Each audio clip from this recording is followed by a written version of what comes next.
एक दोस्तों एक कवि हैं, या उनका एक स्लोगन है कि द्वंद्व कहाँ तक पाला जाए, युद्ध कहाँ तक टाला जाए, तू भी है राणा का वंशज, फेंक जहाँ तक भाला जाए।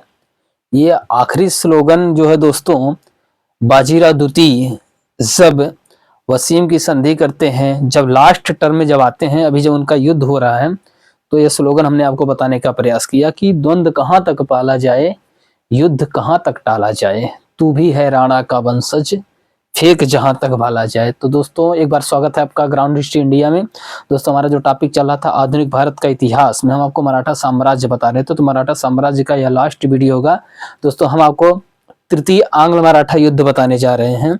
इसके बाद जो है दोस्तों हमारा मराठा साम्राज्य समाप्त हो जाएगा। तो फिर उसके बाद हमारा जो नेक्स्ट टॉपिक स्टार्ट होगा, हम चाहे तो 1857 की क्रांति बताएंगे आपको, या चाहे समाज सुधार या धार्मिक सुधार आंदोलन, समाज या धार्मिक सुधार आंदोलन आपको बताने का प्रयास करेंगे। जितने भी आंदोलन हुए हैं और उनसे जुड़े हुए जो भी महत्वपूर्ण व्यक्ति रहे हैं, या चाहे 1857 की क्रांति आपको बताने का प्रयास करेंगे। फिलहाल ये अगले दिन पर डिपेंड करेगा। आइए दोस्तों हम जानने का प्रयास करते हैं तृतीय आंग्ल मराठा युद्ध। हमने आपको बताया था ना कि अंग्रेजों ने जो 20 वर्षीय विश्राम किया था, वह 20 वर्षीय विश्राम की जो संधि किया था, सलवाई की संधि, जो प्रथम आंग्ल मराठा युद्ध हुआ था, जिसमें हमने आपको बताने का प्रयास किया था कि वह 20 वर्षीय विश्राम का फायदा उन्होंने अब उठाया। क्यों उठाया? क्योंकि आप देखिए अमूमन 1803 से युद्ध शुरू हो रहा है। फाइनली मराठा साम्राज्य को ब्रिटानिया हुकूमत में, या कहे ब्रिटिश साम्राज्य मिलाने के लिए उन्हें कम से कम मान के चलिए कि 15 वर्षों का टाइम लग जाता है। इसीलिए इन्होंने मराठों के साथ, या कहें थोड़ा अंग्रेजों ने मराठों के साथ नरमी से पेश आए, यानी झुक गए, कहीं ना कहीं मराठों को के साथ संधि कर लिए, ताकि मराठे अगर तटस्थ रहेंगे तो भारत के अन्य जितने भी क्षेत्रीय राज्य हैं, चाहे मुस्लिम राज्य हो चाहे हिंदू राज्य हो, तो उन्हें हराने में हमें आसानी होगी। और मराठे तटस्थ भी रहे। तो जब अंग्रेजों ने पूरे के पूरे क्षेत्रीय राज्यों पर कब्जा कर लिए, तब यह फाइनली अब पूर्ण मनोयोग से भिड़ते हैं मराठों से। तो इसी क्रम में जब युद्ध छेड़ देते हैं, तो हमने आपको द्वितीय युद्ध इसके पहले वाले वीडियो में आपको बताया था, यह तृतीय युद्ध बताने जा रहे हैं, जिसका टाइम पीरियड है 1816 से 1818। इसके तीन महत्वपूर्ण संधियां होती हैं। एक पूना की संधि है। पूना की संधि क्या है दोस्तों? दरअसल दोस्तों पूना की संधि, पूना कहीं ना कहीं मराठों का पूरा हेड होता था, पेशवाओं का पूरा हेड होता था पूना दरबार। एलिफिंस्टन के दबाव के चलते पेशवा बाजीराव द्वितीय ने मराठा संघ की अध्यक्षता से त्याग दे दिया। यानी एलिफिंस्टन एक अंग्रेज अधिकारी था।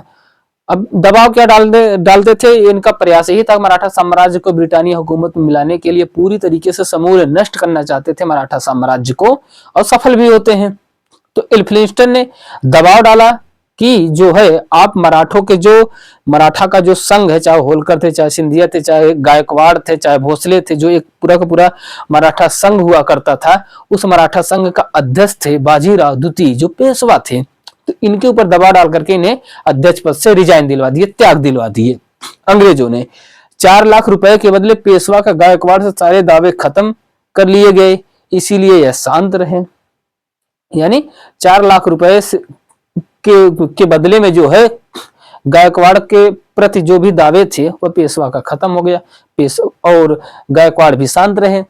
अंग्रेजों को कोंकण का क्षेत्र एवं दुर्ग प्राप्त हुए। अंग्रेजों ने इसके बदले में कोंकण और उसके आसपास के दुर्गों को प्राप्त कर लिए। यह था दोस्तों मोटा मोटा पूना की संधि में हुआ क्या था। मेन प्रोपेगेंडा क्या है अंग्रेजों का? मेन प्रोपेगेंडा है पूरा का पूरा मराठा साम्राज्य। ये सब सीक्वेंस चल रहा है। आप परीक्षार्थी हैं, पढ़ने वाले हैं, विद्यार्थी हैं, कंपटीटर हैं, तो आपको ये चीज जानना ही होगा। ग्वालियर की संधि हो रही है दोस्तों। अगली संधि हो रही है ग्वालियर की संधि 5 नवंबर 1817 को। इसमें क्या शर्तें हैं दोस्तों? पिंडारियों के दमन में सिंधिया मदद करेंगे अंग्रेजों की। ये पिंडारी कौन थे? पिंडारी दोस्तों लूटपाट करते थे। इनमें हिंदू और मुसलमान दोनों होते थे। इनको कहीं ना कहीं संरक्षण मराठों का भी प्राप्त था। इसीलिए सिंधिया को मिलाते हैं कौन, अंग्रेज अपने पक्ष में। कहते हैं पिंडारियों के दमन में, यानी पिंडारियों के खिलाफ जो हमारा युद्ध होगा उसमें आप हमारी मदद करेंगे। और कंपनी को चंबल के पार, यानी चंबल के पार, उस पार जितने भी राज्य हैं उनसे संबंध स्थापित करने की छूट मिल गई। किन्हें? इन्हें, अंग्रेजों को, जो कि कहीं ना कहीं मराठों के संरक्षित राज्य हुआ करते थे, जिनसे क्या मिलना है क्या संधियां करना केवल मराठे डिसाइड करते थे। लेकिन अब कंपनी को यह अधिकार मिल गया, वह स्वतंत्र हो गए। 6000 की सेना, एक समझौता यह भी हुआ सिंधिया ने किया कि 6000 की सेना ग्वालियर के बॉर्डर पे लगाइए, न कि राजधानी में। तो सिंधिया की बात को भी माना गया अंग्रेजों के द्वारा। 6000 की सेना ग्वालियर बॉर्डर पर न रहेगी, न रह करके राजधानी में नहीं रहेगी, बल्कि ग्वालियर बॉर्डर पर रहेगी। तो ये ग्वालियर की संधि थी। पूना की संधि हमने आपको बताया, ग्वालियर की संधि बताया। आपके क्रम है, बस जानते रहिए, क्योंकि आप कोर एरिया को पढ़ रहे हैं जहां अमूमन कोई पढ़ाता भी नहीं है। लेकिन हमने सोचा कि अगर आप कोई सब्जेक्ट वाइज अगर परीक्षा देने के प्रयास कर रहे हैं तो आप अच्छे से समझ जाएं, क्योंकि हमने आपको बता दिया यदि आप छोटी मोटी परीक्षाओं की तैयारी करें, चाहे वीडियो लेखपाल, सिपाही या एसआई या एसएससी सीजीएल या यूपी ट्रिपल एससी का अधीनस्थ जो भी परीक्षाएं होती हैं, टेट सुपर टेट, तो ऑलमोस्ट आंग्ल मराठा युद्ध में तीनों आंग्ल मराठा युद्धों के डेट को जानते रहिए। और पहले आंग्ल मराठा में जो महत्वपूर्ण 4 संधियां हुई हैं, दूसरे में जो 4 महत्वपूर्ण संधियां हुई हैं, और तीसरे में जो 3 महत्वपूर्ण संधियां हुई हैं, पूना की संधि, ग्वालियर की संधि और मंदसौर की संधि, आप इसे जानते रहिए। अगली जो संधि हो रही है दोस्तों, वह मंदसौर की संधि हो रही है 6 जनवरी 1818 को। 6 जनवरी 1818 को हुआ क्या दोस्तों कि होलकर ने राजपूतों के राज्यों से सभी दावे खत्म कर लिए। यानी जो जसवंतराव होलकर थे, वह जितने भी राजपूत रजवाड़े होते थे उन पर जो अपने दावे करते थे कि यह राज्य हमारे अंडर है, वह दावे अब वो समाप्त कर दिए। यानी राज्यों को, राजपूत रजवाड़े भी स्वतंत्र हो गए। आप सोचिए, राजपूत भी कभी कभी इनके अंडर में थे। नर्मदा नदी के दक्षिण के सभी जिले अंग्रेजों को प्राप्त हो गए। इंदौर में ब्रिटिश रेजिडेंट प्लस सहायक सेना रहेगी। यानी इंदौर में जहां पर रहते थे सिंधिया, वहां पर यानी इंदौर में सिंधिया जहां पर रहते थे वहां पर ब्रिटिश रेजिडेंट रहेगा, जो उन पर नियंत्रण रहेगा, और प्लस सहायक सेना भी रहेगी। होलकर की विदेश नीति पर अंग्रेजों का कब्जा हो गया। यानी होलकर अब कोई भी विदेशों से कोई भी संपर्क स्थापित नहीं करेंगे, वह सारा निर्णय जो है अब अंग्रेज लेंगे। पेशवा बाजीराव द्वितीय, इसके बावजूद भी पेशवा बाजीराव द्वितीय ने 2 बार महत्वपूर्ण प्रयास किया। वह प्रयास क्या था? किसी तरीके से अंग्रेजों से निपटने के लिए, उन्हें मारने के लिए, कंपनी को पीछे ढकेलने के लिए, लेकिन वह असफल रहे। हालांकि प्रयास उन्होंने किया लेकिन बुरी तरीके से असफल रहे। पहली बार 1 जनवरी 1818 को, जो कि हम लोग 1 जनवरी को जो है दोस्तों नया साल मनाते हैं, लेकिन अगर आप ऐतिहासिक परिप्रेक्ष्य में जाएं तो भारत कहीं ना कहीं उस दिन गुलामी की कहीं ना कहीं 80% चरण सीमा में चला गया था, यानी अंग्रेजों के चरण में चला गया था। लेकिन हम लोग नया साल मनाते हैं।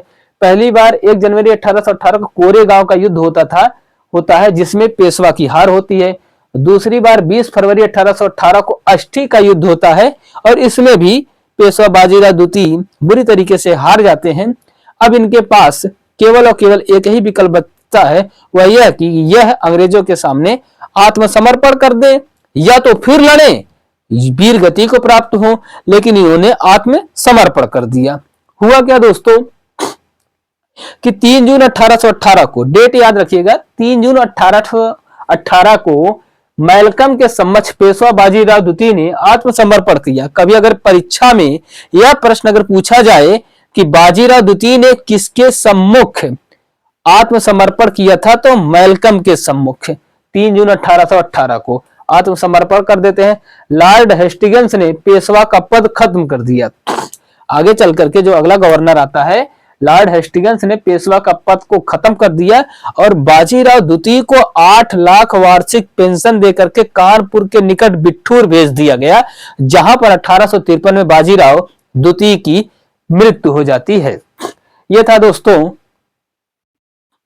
प्रथम, द्वितीय, तृतीय, हमने सारे आंग्ल मराठा युद्धों को अच्छे से बताया, विस्तार पूर्वक आपको समझाने का प्रयास किया। यदि कोई कमियां रह गई हो तो आप जरूर बताइएगा, कमेंट में जरूर बताइएगा। दोस्तों क्लास कैसी लगी लाइक और शेयर जरूर करिएगा। हमारा फेसबुक चैनल है ग्राउंड हिस्ट्री इंडिया और फेसबुक यूट्यूब चैनल है ग्राउंड हिस्ट्री इंडिया, दोनों एक ही नाम से। आप उसे ज्वाइन करिए, लाइक करिए, शेयर करिए, सब्सक्राइब करिए। अगला जो हमारा टॉपिक चलेगा दोस्तों वो हम आपको बताएंगे समाज और धर्म सुधार आंदोलन, जो कि परीक्षा की परिपेक्ष से बहुत ही महत्वपूर्ण है। धन्यवाद दोस्तों।